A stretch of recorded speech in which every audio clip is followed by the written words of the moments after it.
இப்போ ஃப்ளிப்கார்ட்லேருந்து ஒரு weight machine வாங்கியிருக்கிறோம். எதுக்குன்னா இனிமேல் டயட் கண்ட்ரோல் பண்ணி கேலரி டெஃபிஷியன்சி எடுக்கிறோம். அதுக்காக ஒரு மெஷர்மெண்ட்டுக்காக தான் இதை எடுத்துருக்கோம். இப்போ எப்படி இருக்குன்னு நம்ம செக் பண்ணிக்கலாம். அது SF400ன்றது இது என்னென்னா, இது ஃப்ளிப்கார்ட்டில் நிறைய ரிவ்யூ, நல்ல பாசிட்டிவ் ரிவ்யூ வாங்கினா ஒரு வெயிட் மிஷினு. அதை வச்சு தான் பார்க்க போகிறோம். எப்படி இருக்குன்னு பார்க்கலாம். ஃபஸ்ட்டு ஒரு செட்டு AA பேட்ரி, அதுக்கப்புறமேட்டு ஒரு சின்ன வெயிட் மிஷினு. ரொம்ப இதோட ப்ரைஸ் பார்த்தீங்கன்னா 350 தான் வந்தது, அரௌண்ட் 350 வந்தது.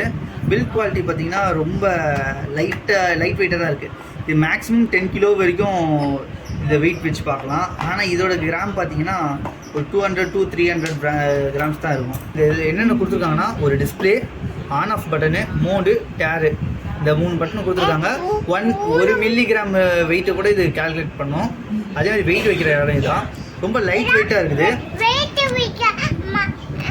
ஆனால் இது ரொம்ப நம்ம ஹெவியாக வச்சு யூஸ் பண்ண முடியாது. லைட்டாக 1 kg 2 kg அதுக்குள்ளே பார்த்துக்கலாம்.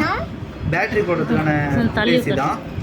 செக் பண்ணிக்கலாம். இப்போ இதுக்குள்ளே வேறு என்ன கொடுத்துருக்காங்கன்னு நம்ம செக் பண்ணிக்கலாம். ஒரு பார்த்து காட்டிடுறேன். ஒரே ஒரு யூசர் மேனுவல் சுத்த தமிழில் கொடுத்துக்கிறாங்க. பார்த்தவொடனே நமக்கு நல்லா புரியுது. இல்லை பரவாயில்ல, இங்கிலீஷில் கொடுத்துருக்காங்க. என்னென்ன வேணும்ன்றது இதில் யூடியூப் பார்த்தே தெரிஞ்சுக்கலாம். இல்லை இங்கிலீஷில் கொடுத்துருக்காங்க. இதை வேணும் நம்ம எடுத்துக்கலாம்.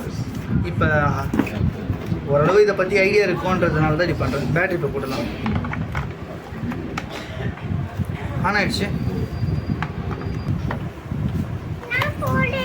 ஓகே, மிஷின் ஆன் பண்ணி பார்க்கலாமா? இதை மட்டும் கொஞ்சம் ரிங்ஸ் மட்டும் கொடுப்போம். எவ்வளோ காட்டுது? 10 கிராம்ஸ், 9 கிராமா என்கிரேவிங் பண்ணி. ஓகே இருங்க, இது எவ்வளோன்னு பார்க்கலாம். சும்மா இதுக்கு பரவாயில்ல, நல்லா ஒர்க் ஆகுது.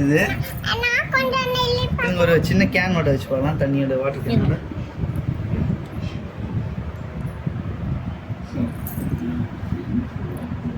பரவாயில்ல, ஒர்த்து.